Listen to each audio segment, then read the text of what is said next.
Welcome to the Climate and Coordination RCast, where every week we'll be discussing topics related to all things climate change and RChain's role in the solution.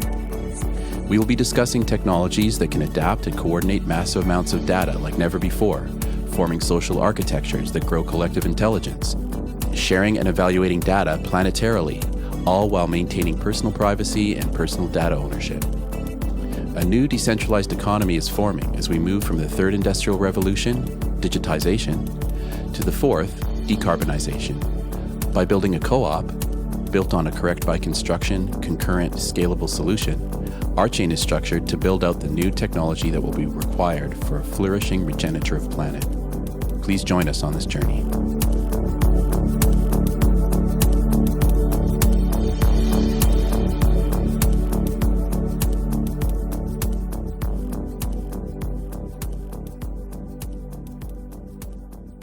Welcome, everybody, to this week's Climate and Coordination RCast. We are we're going to have a very colorful discussion today, encompassing several different topics. We also have a guest. And Greg, do you want to introduce our guest here and say a bit about her? Sure. We're delighted to have Sarah Takako Skinner. Did I pronounce that correctly? Yeah, Takako. Yeah, you did. Not bad. Takako. Okay. All right. Okay. And Sarah is a well-known photographer, and has recently begun working with training dogs to help veterans. Is that correct? Did I get that right? Yeah. So I do my background for the last couple of years, since I've sort of transitioned from photography, which I'm still doing, but is a lot have to do with basically getting a rescue dog and training them up to get to public access or service, and then also matching them with veterans. That's one part of what I do, and then also background in bomb and narc dog sniffing and but the focus is animal behavior and being able to educate people about the dog and how to identify with their dog and build a relationship that goes beyond just owner and pet, and be able to understand the dance that is required with your dog instead of it, the communication, I should say. So anyway, that's that. It's quite, I mean, it was absolutely completely accidental that, about the time you were making that transition, I acquired an Australian Shepherd. But, the reason I thought I invited Sarah is because she had posted on a social media outlet that she was not looking at social media as a place where she could have meaningful conversation about some of the issues that we've been facing at a societal level, and was looking for different venues and platforms. And so I wrote to her and said, well, RChain is attempting to work on exactly these problems. So, please consider coming and joining the discussion here. And thank you very much for having me. It's a breath of fresh air. I appreciate it very much. Right. Good. So glad. So we were in the middle of the Steve's story, which I thought was really important.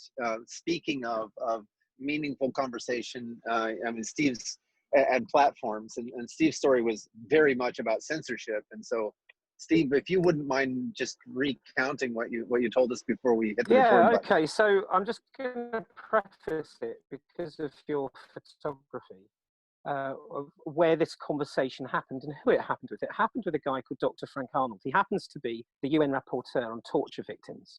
And he has an organization called Forest Medical Legal Services, FMLS.org, that provides medical legal reports for asylum seekers who have been tortured. So it can be pretty graphic working with him at times. But what's weird, the connection here, is that his mother was none other than Eve Arnold, who you may know through your photography, because Eve was the person that captured the famous images of Marilyn Monroe and Malcolm X and many other very famous, most people have that are really into photography have Eve Arnold's coffee table book of famous pictures. Yes, I know. And he's donated on the one side from the photography, the Arnold Foundation that he runs now. His mother died about 4 years ago, I think. Might have been 5 or 6. They've donated a picture to Black Lives Matter and all the copyright money that would come from it. But in the conversation, we're talking about COVID-19 because he's a doctor, and asking me about lockdown in the UK because he's in Brighton and I'm about 8 miles from him. I haven't seen him since the beginning of lockdown. And apparently there's a medical piece of research. It's largely about the data, where they've compiled all the data from the UK and absolutely nailed assessing somebody's risk of having a bad episode of COVID-19. And there is no doubt from the data that if you are Black, if you are Asian, if you are a man, if you are overweight, if you have diabetes, you're in serious risk. I mean, you are significantly, you're like 5 times more likely to have a serious episode. And the reason why that's important to know is that as we come out of lockdown here, it's important that people like teachers, for instance, know what risk they're going to have to go into if they go back to teach. And if they don't go back to teach right now, as it stands, if you're Black and Asian and in this classification, you have no right. You will lose your job. You'll lose everything. And these doctors that have written this report in 42 days, and it's taken yet another 43 days today for the publishers or potential journal publishers to publish it, and they haven't published it yet, and they're given no reason why. And there is a thought that maybe this is being held because if this report is refereed and finally published properly, it would require a policy change, which would mean that those people who are at risk could claim appropriate benefits from the government rather than go back to work. It doesn't mean people that aren't in that category get to claim those, but people that are, and that's really important because there's a higher ethnic minority and Black population in teaching, in nursing, and in being a doctor. And many doctors and many nurses have died already, and in care homes, care home workers typically. And I was just saying that, you know, talking to Frank thinks this is censorship in some way. And he asked me this morning, can you find another way to get this published? Because what he wants to do is give it to the trade unions and anyone that will hold the government accountable to make them do the right thing. I mean, it's not a political issue. It's about life and death and risk at the end of the day and being fair about it. But by the same token, I mean, there's a flip side to this, which is really, really important. If we don't have the process of peer review, if we don't have the, I'm not saying that the processes of peer review that we've got today are fair or reasonable or anything like that. But if we don't, then any such report can be self-published, and then you get, again, the Tower of Babel. So that's why I think this is a really very, very important issue, and why provenance, and all of the things that are associated with, understanding the material you've got in front of you in terms of its authenticity and and validity and the validity of the data that is associated with the material. All of that needs to be available when you're considering information, and that's where blockchain starts to come in. Could not agree more. I mean, if you have the notion of who's reviewing it, so there's some kind of ranking as to who. So if I review it, I'm not a medical doctor, so it doesn't count as heavily. But if you're in the medical profession and you review such an article like that on a blockchain, for instance, so that it's immutable, nobody can tamper with it, then you can do peer review in a decentralized way, and that's with full provenance. It's a very attractive notion, and I have talked to Elsevier the big publishing company about the use of blockchain to do this, they really, not surprisingly, it's not something they want to entertain. I'm sorry, I was muted, but I was laughing my ass off. It's like, what? It's like, what an unexpected answer. Right. There's that great book,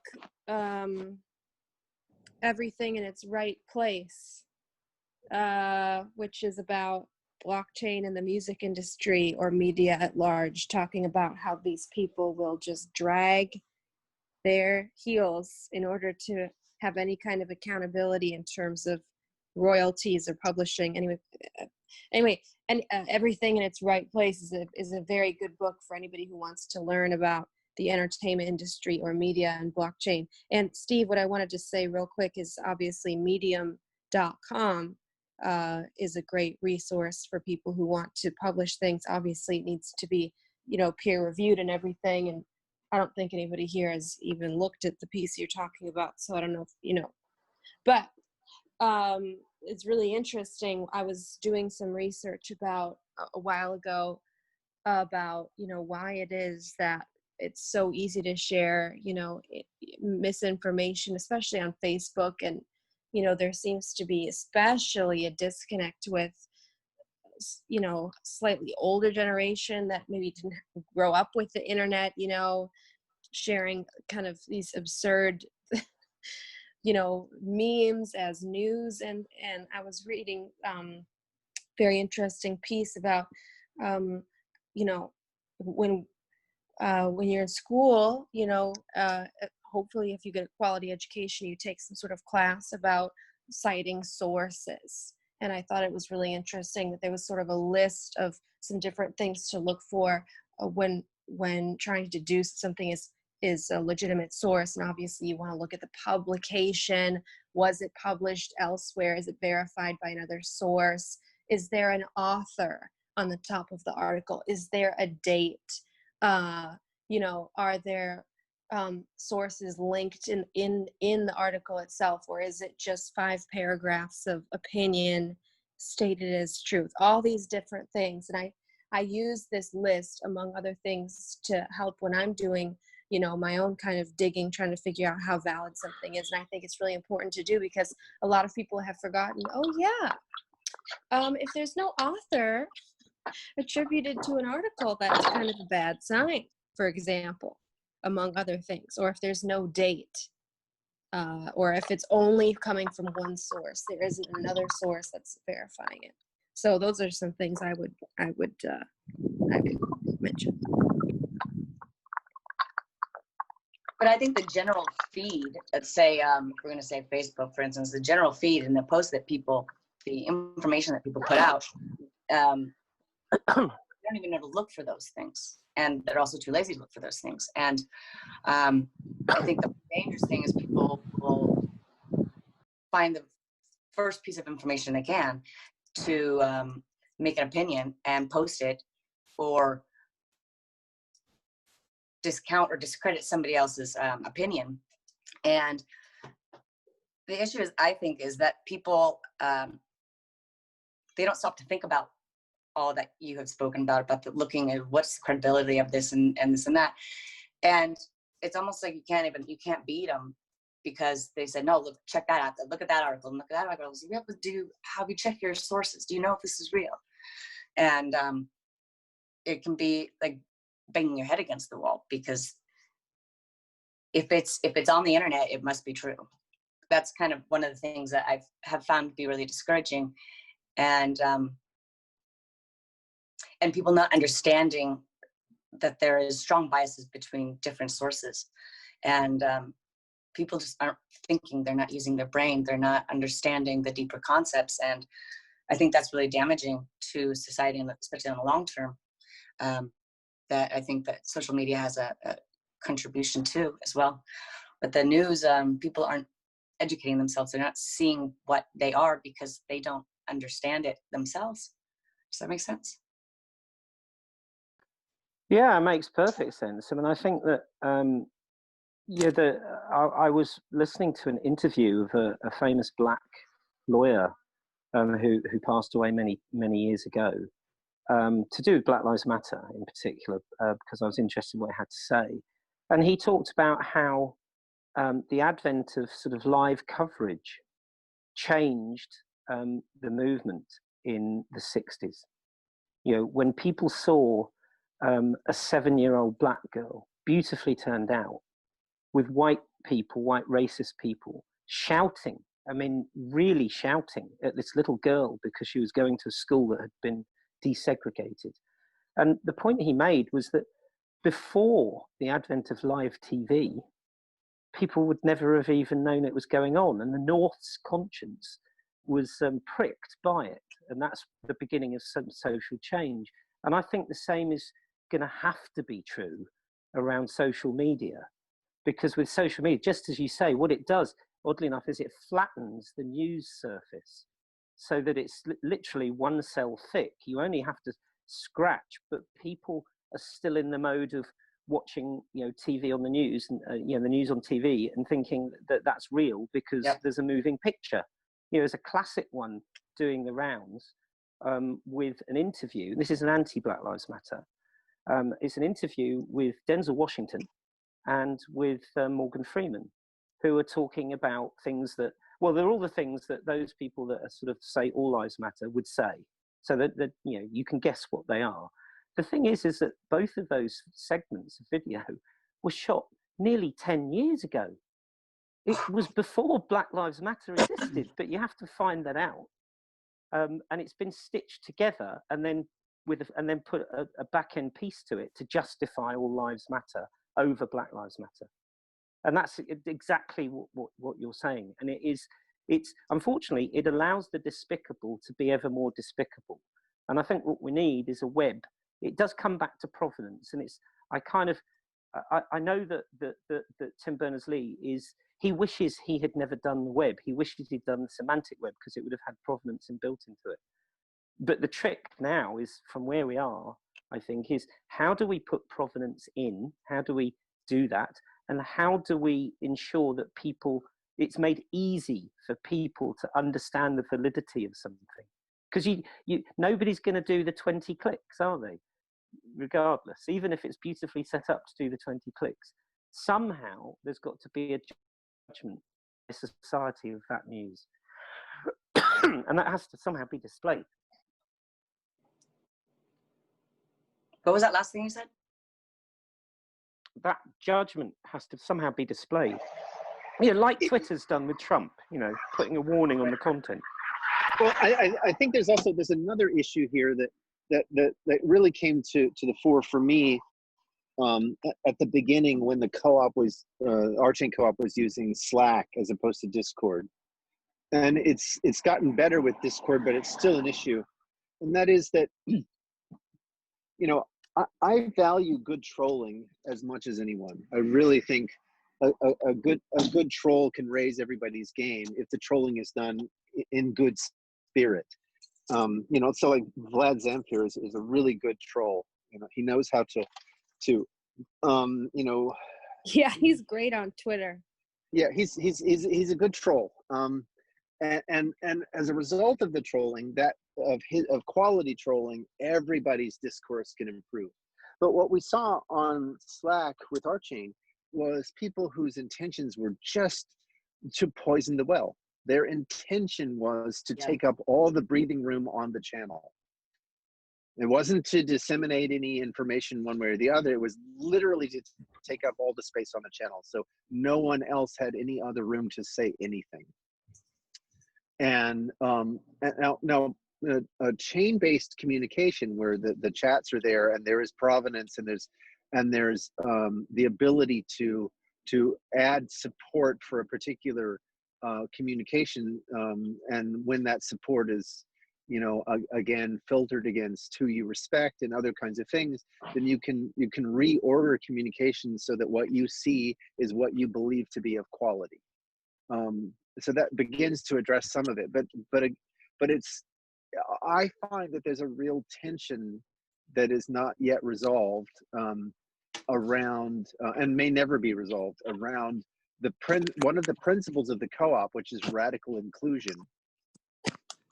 And what do you do about bad and ill-intended trolls?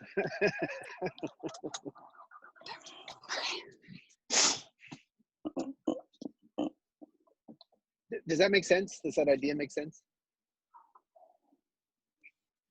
Yeah, Honestly, that makes, sorry. yeah, that makes sense. Yeah, I think that I mean, what I found in any campaigning days was that when you're campaigning out there, when you're doing it physically. So when I was on the line, as it were, trying to free South Africa as a young man, you eventually learn that there are some people out there that just want to suck the oxygen and then you realise that if you give them time, there's all those other people that you could have talked to, where you might have made a difference. So I think, if you have strong feelings about any topic, you kind of have to try not to get caught up into that whirlpool and give it some time, because you don't know it's a whirlpool yet, and then withdraw, because it's just not worth it. There are we live on this planet for a finite time, and you've only got so much time. Use it wisely. And I think you have to use it. People are only just learning to use it wisely, I think, on social media.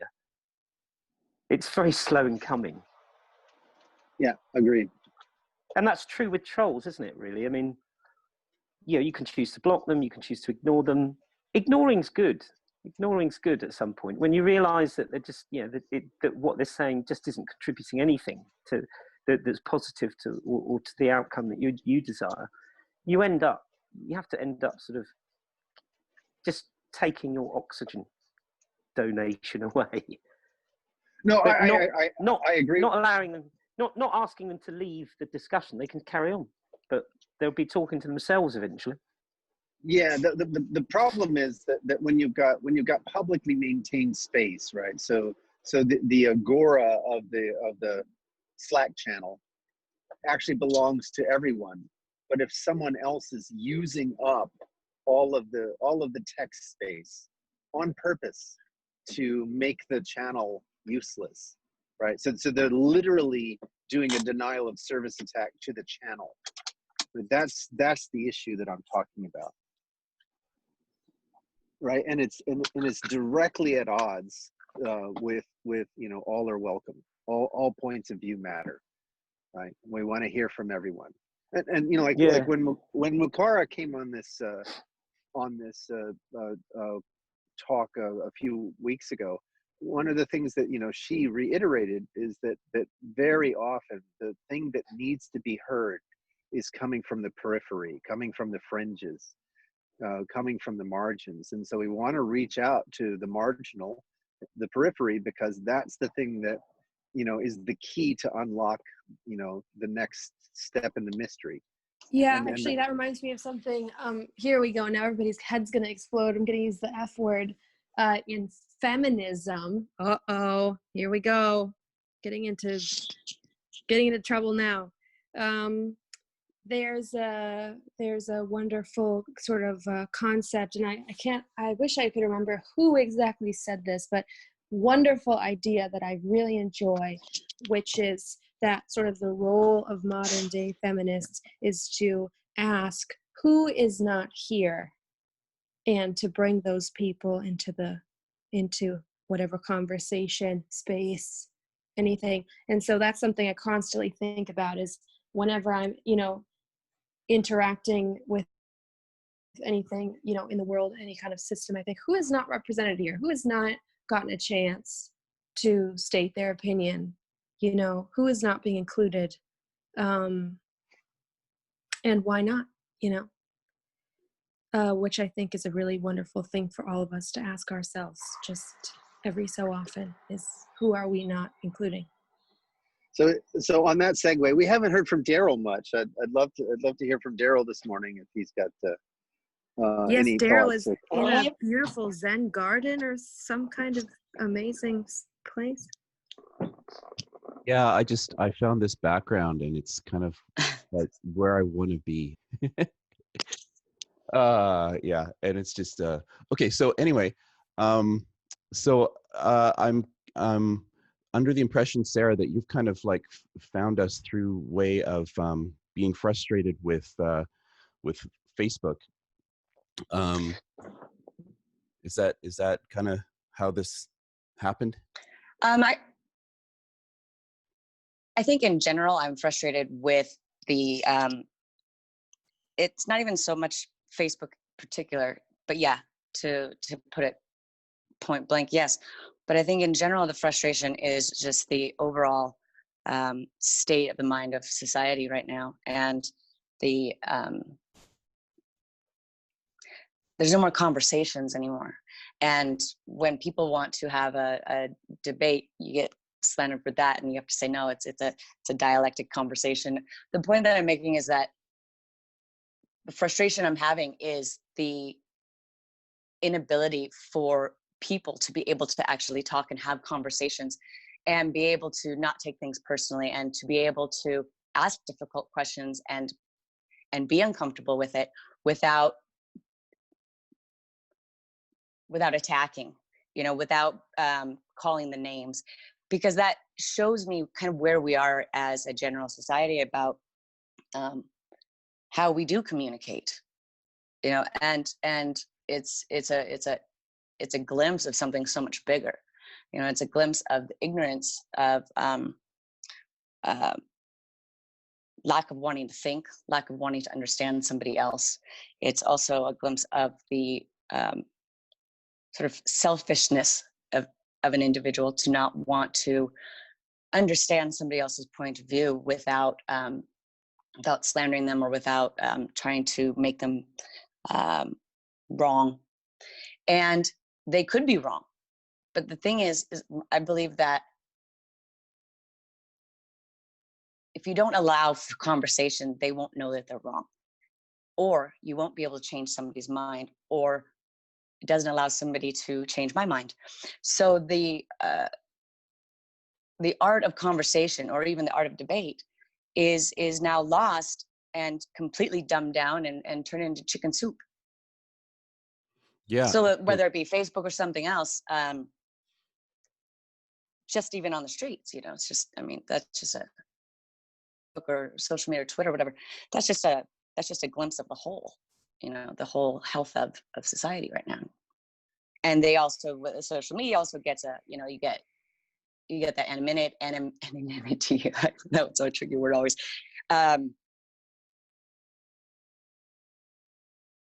To not think at all and still be protected.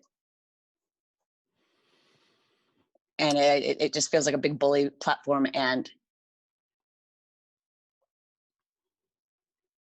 furthermore, we want to talk about, media.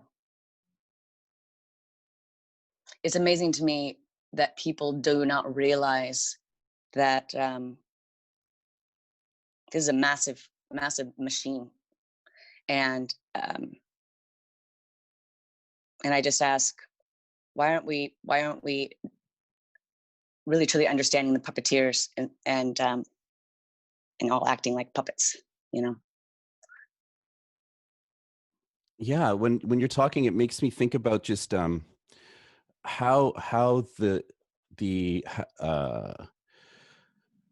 pervasive social media empires have risen up. And there's this woman named Shoshana Zuboff who wrote this book called Surveillance Capitalism. And she basically explains kind of how this happened. And it's nobody's fault. It's just kind of how Silicon Valley kind of ended up evolving. Because at the turn of the last millennium, people realized the World Wide Web was going to be this really amazing, huge thing. But there wasn't really a way to monetize it. So, it was kind of, people were trying to figure that out. And they finally kind of landed on advertising. I remember when it wasn't Google, it was Alta Vista. There was a search engine that was really popular before Google. And I remember seeing the first ad show up, and I was like, this is it. This is the beginning of a new problematic era. And it happened. So there's a reason why there's a dumbing down of the major social media services, and it's connected to the way these companies make money, and they make money through gathering data about us to advertise to us. And Jaron Lanier, virtual reality pioneer, he had this kind of humorous way of explaining the problem with building a system around advertising. And he said that if we build a system around advertising, it's kind of like trying to get nourishment by connecting a tube from your anus to your mouth. Yeah, totally. It's kind of rotting us from within. And the reason is because, and Shoshana explains this really well in her book, the reason is that if you want to really maximize your profit, you go for the lowest common denominator of people. So you go after fear, and you perpetuate that, and it's built into the architecture of Facebook and other social media forms. So it's a systemic problem that's built from the way these organizations make their money. And I guess the question is, how are we able to communicate that? How, I mean, because I kind of believe that we can only evolve as fast as the slowest snail. But the thing is, so many people don't understand the bigger picture of what this machine is, and the advertising and the censorship and blah, blah, blah, blah. And nobody is, there's a huge chunk of people that don't have that real information of how this is all being constructed, and how our minds our opinions and thoughts are shaped by the ad and media, etc. So the question is, how is there a place, or what's the question? The question is, let me think. Are the general mass people ready or willing to uncover truths? And my guess is they're not yet. No. You know, I mean, it's like you can only plug along with that snail, and that's, I think, kind of frustrating, because then you've got the mass, and then you've got the you know, the ridges, and it's the ridges that are moving forward and understanding the deeper ball game here, and talking to a deaf audience. And I'm hoping slowly, you know, we can pick it apart and open that gap and bring forth light to where there was complacency and apathy and even elitism and stuff like that, and tribal. But I really would love to be able to see people start taking control of their own thoughts, taking control of their own personal individuality and their own course and path on life, and start to see that, well, I don't even think that people want to think for themselves. I don't think people really genuinely want to be the pioneer of their own path. And it's scary to me to see more and more of their freedom being taken away, and they don't even realize it. This is like a boiling frog. What are your thoughts on some of that? Is there a way to be able, is there some paths, or is it just really chuck on what we've been doing and hopefully through baby steps be able to start to crack open the egg? But I don't know. What if if social media, when it came into being, was required to have responsibility in some way for the content that is published, would that have changed things? Would we be here having this discussion now? Because if Wouldn't you that do be a that, form of censorship, though? well, in the same way that the Wall Street Journal doesn't publish absolutely everything. It chooses what to publish largely based on what it thinks its readership wants to consume. But if they say something wrong that is proven to be not true, they can be sued. Oh, I see what you're saying. I see what you're saying. Right. So, Yeah. then they have to Yeah. pass on that obligation to those that publish. Yeah, and I actually think that would be very, very good. And is that not already that not already kind of on the table a little bit at all? Oh, well, there's a discussion, but right now Facebook's position, as an example, is they will publish fake news. Gotcha. Okay. They'll flag Twitter, things. Twitter is willing to do a little bit more fact checking than Facebook, it looks like. And also Twitter, just as an aside, doesn't allow any political advertising at all. Not that it creates any higher level of discourse, but Facebook is very devolved I think Facebook is probably the worst platform in terms of, it's not really censorship so much as only providing extra content with certain posts to kind of warn people if they are proven to be, false or misleading, so people don't have to go to Snopes and Google things or whatever. It's just a little sort of added content, which I don't see as censorship, but I think it does help people to at least see where something is coming from. But then the question then is, what is the agenda of these big social media companies, right? Where are they investing their profits, and where is their voice? Yeah, well, their agenda is to make money, right? And so, where these private companies invest is extremely important information. But yes. I think another very important thing is that, there's been a lot of study on the fact that negative press or negative news or any kind of outrage material is going to circulate and generate a lot more revenue than something positive. And so going back to the Wall Street Journal or any other publication, you're not going to generate as much ad revenue from a positive story or, quote, what the readers want to read. You're going to generate a lot more from doing things that are very controversial, even if it's possibly unethical to publish certain things. There was big debate a couple weeks ago. I can't remember exactly the story, but something about the New York Times publishing something that should have been researched more. It should have been, I think it was in the,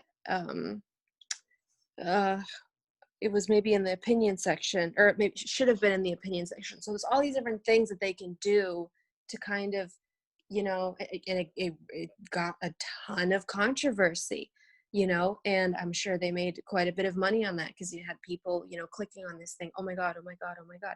It's kind of like, tabloid journalism, which is, highly enriching for certain people. I also want to point out so a little bit of counterpoint. I don't believe in the idea of the uneducated masses. In fact, I don't even believe in the masses as a term or a good abstraction. What I find in general is that if you are careful and pay attention, people continue to surprise you with their innate wisdom and intelligence, and I also, I want to point out for all of Joe Rogan's foibles, right? He has produced, this long form conversation, which is incredibly popular with a wide range of demographics, which is in fact why Spotify is willing to pay him so much money. And so I see a lot of hope in terms of the overall interest in better dialogue, in better conversation. People have an unerring sense of what feels authentic. It may take them, it's like, it may take them a while to root it out, right? Yeah, I agree. But they'll find it, and that's something that gives me a lot of hope. I so agree with you, Greg. I think that I return to this kind of concept a lot in this forum, but I'll do it again. Lawrence Lessig, in his book Code and Other Laws of Cyberspace, talks about the 4 ways that individual behavior is controlled in a society. And the 4 ways are the 4 ways are laws, architecture, market, and norms. And I think that we're witnessing a point in time where the norms are going to kind of drive the car for a while. I just posted an article in the chat here that talks about a Facebook boycott that's been going on right now. So there's an advertising boycott of Facebook that is growing. It's a campaign involving some of the world's biggest companies, and they're calling on Facebook to do more about hate speech and misinformation. So I think that Facebook's going to have to listen, because it's going to hit their bottom line. Shoshana talks about, in her book, she talks about EBM, engineered behavior modification.